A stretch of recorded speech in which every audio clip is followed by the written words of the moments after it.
일단 성인 아이들의 그 전반적인 특징을 제가 좀 얘기를 더 해드리면, 성인 아이들은 이제 전형적으로 자기 자신의 신념이나 자기의 선호도나 자기 자신이 가지고 있는 어떤 자기욕, 자기의 어떤 신념, 선호도, 이런 거에 따라서 어떤 관계를 맺거나 또는 다른 사람들하고 연결을 하거나 그러는 게 아니고, 대체적으로 남이 어떻게 볼 것인가.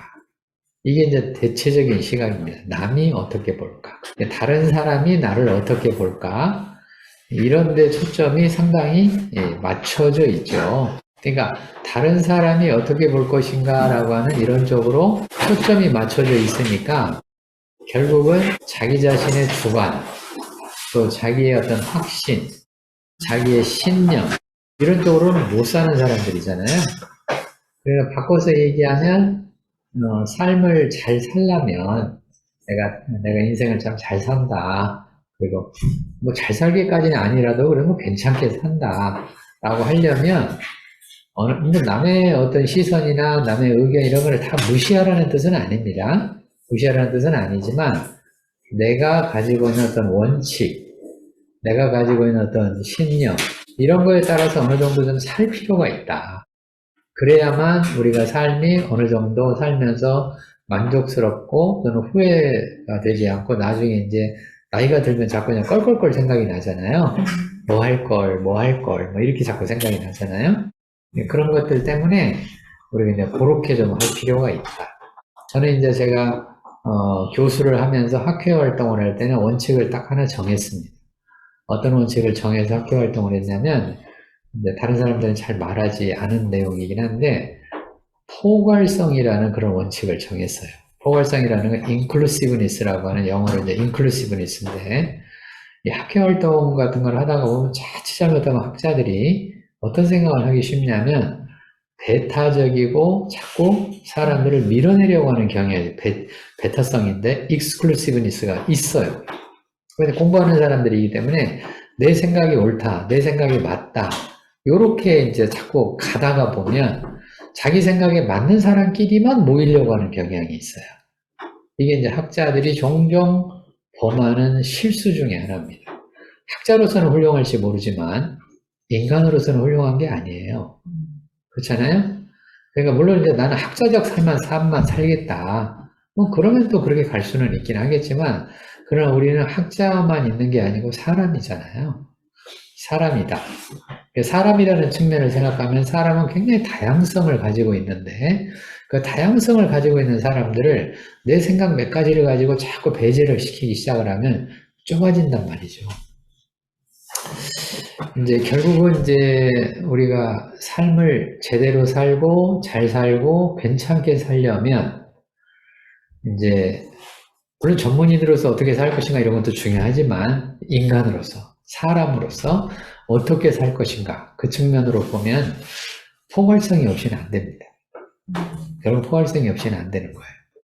이 포괄성이라고 하는 이 인클루시브니스라고 하는 이 주제는 이제 이게 성경적으로 진리 측면에서 보면 성경은 언제나 포괄성을 가지고 있습니다. 성경은 언제나. 물론 처음에 시작은 하나님께서 아브라함을 선택을 했죠. 선택을 해서 그 아브라함의 후손들인 이스라엘 자손을 선민으로 삼아서로 시작을 했습니다. 시작은 그렇게 해도 돼요. 우리 시작은 내가 좋아하고 내가 원하고 내가 바라고 이런 사람들하고 시작하는 거잖아요. 그렇잖아요. 우리 시작할 때부터 막 다양하게 포괄적으로 이렇게 할 수는 없잖아요.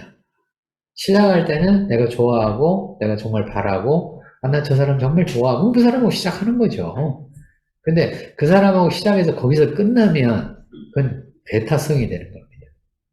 배타성이 되고 이렇게 되면 점점 나중에 이제 없어져 가요. 이게 이제 문제거든요. 전 세계적으로 보면 지금 부강한 나라들, 성장하는 사람들의 공통적인 특징은 다 포괄성입니다. 지금 대표적인 나라가 미국이잖아요.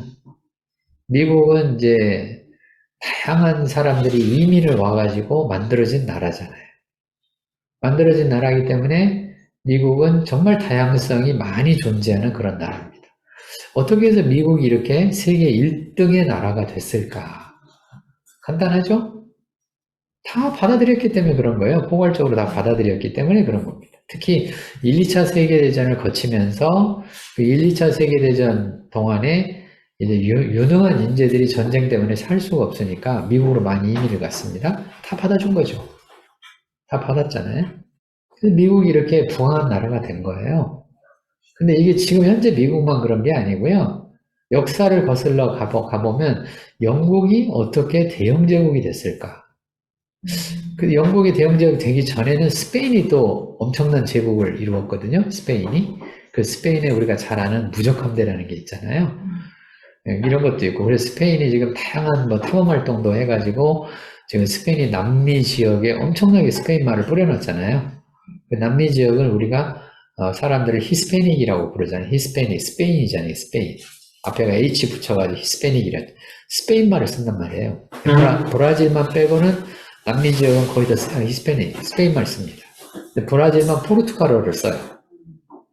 포르투갈어를 쓰고 브라질은 포르투갈어를 쓰고 그다음에 다른 나라들은 거의 이제 스페인 말을 쓰게 되는. 그래서 이제 미국에서는 히스패닉이라고 부르거든요. 그런 것처럼 당시에 스페인의 그 거대한 제국도 포괄성을 기초로 했었습니다. 근데 이제 시간이 점점 지나면서 어떤 일이 벌어졌냐면 스페인이 이제 몰락의 길을 걷게 되는데 그때가 마침 영국이 이제 막 부상하던 시대예요. 영국이 부상하던 시대에 영국 사람들이 그때 이제 스페인하고 영국하고 전쟁이 붙었어요. 근데 스페인은 어마어마한 제국이었고요. 영국은 조그만 섬나라였습니다.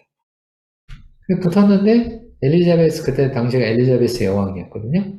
엘리자베스 여왕이 자신을 했던 거예요. 우리가 이긴다. 실제로 붙었는데 이겼습니다. 그 거대한 나라를 진 거예요. 그래서 역사가들은 그걸 어떻게 분석을 하냐면 이제 스페인이 처음에 시작은 포괄성으로 시작했다가 점점 제국이 커지니까 순혈주의를 강조한 거예요. 순혈주의. 순혈주의라는 게 이제 자기네들끼리란 뜻이잖아요. 자기네들끼리. 그 자기네들끼리를 자꾸 그렇게 가니까 나머지 사람들은 당연히 불만이 생기죠. 그럴 수밖에 없잖아요. 그래 나라가 전체적으로 약해지는 거죠. 불만 있는 세력이 많아지면 나라는 약해지잖아요. 똑같잖아요. 근데 그 당시에 영국이 대영제국으로 발돋움할 때 어떤 일들이 있었냐면 엘리자베스 여왕 시대에 다양한 사람들을 받아들였어요. 영국은 그랬습니다. 그래서 대영제국이 된 거예요. 됐다가 또 영국도 어떤 일을 또 겪냐면 자꾸 나중에 자기네들끼리 그쪽으로 또 가요. 그래서 이제 그거의 바탕을 이어받은 나라가 미국입니다. 미국이 이제 받았는데 미국도 보면 또 이제 요즘 어떤 게 있냐면 앵글로 섹슨이라는 그런 말이 있어요. 들어보셨나요? 앵글로 섹슨. 그러니까 와습이라 그래가지고 미국에서는 와습이 있어요. 화이트. 와습 할 때 W는 화이트입니다. 백인이란 뜻이죠. 화이트하고 앵글로 섹슨, 이게 와습이에요. 그리고 맨 마지막에는 P가 붙어 있으니까 프로테스턴트, 개신교란 뜻입니다.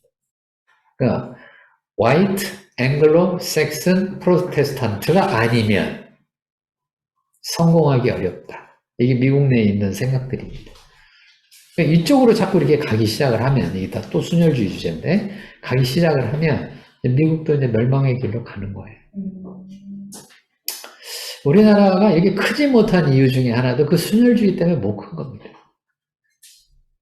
우리는 아직도 그걸 따지잖아요. 뭐 진골이니 성골이니.